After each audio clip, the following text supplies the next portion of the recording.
Thank you so much for joining us, Henry, on the news. Thank you, Nigerians. Now, the APC national chairman said whatever coalition that might surface is a joint venture doomed to fail. What do you think fuels this confidence? Yes, thank you. I think the APC leaders of all people know that a merger can be a very serious movement. If you consider the fact that in the build-up to 2015 presidential election, it was a merger that brought the APC to life. Merger of the then CPC, ACN, and some part of HAPGA at that time that brought the APC into power. And it's just part of the usual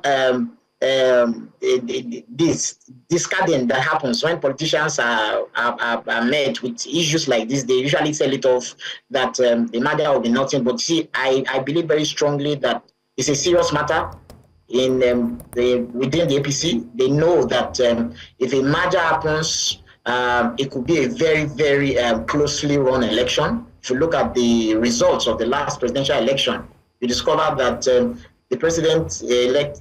elected president won with just a little above 8 million votes, and his closest runners had 6 million votes each. And that tells us that if there's a kind of merger, there is every likelihood that any outcome can be tipped off in the election. So I do not believe that he's calling the bluff of any merger. I know they are taking it very seriously. If you also consider the recent visits to Kaduna State, the residence of former President Muhammadu Buhari, APC leaders, governors also met the president some days ago, and a few days later again, Atiku Abubakar led some political leaders to the house of the president. Okay. That tells you that the issue of a merger is a serious issue and should not be discountenanced. Okay, but then we just witnessed the defection of thousands of members from the PDP to the APC in Delta State, and some top shots and their followers in other states have also decamped to the APC. So isn't that a major boost for the ruling party in future elections? Yes. These things happen every time as we approach election time. One big week says it's the campaign. Of course, he doesn't come alone and says the campaign. He gets a lot of crowd to come, and all of them are all wearing maybe caps, T-shirts, and they say that they camping together. But you see, from what we have seen in the past, what really matters is who votes for who at the time of the election.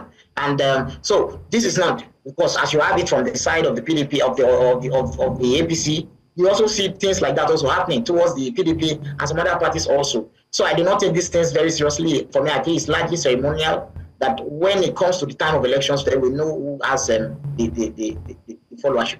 And you don't think that former president, Muhammadu Buhari, could have any sort of major influence over the general elections in 2027? I mean, we just witnessed some days ago some major opposition figures and even APC representatives visit him. He could, because it's very clear that he still has this cult followership in the north, and that's why you see now that different factions are coming to meet him. We had some APC governors coming to meet him, and then you also have Atiku Abubakar and some other leaders coming to meet him. So he could also play a major role.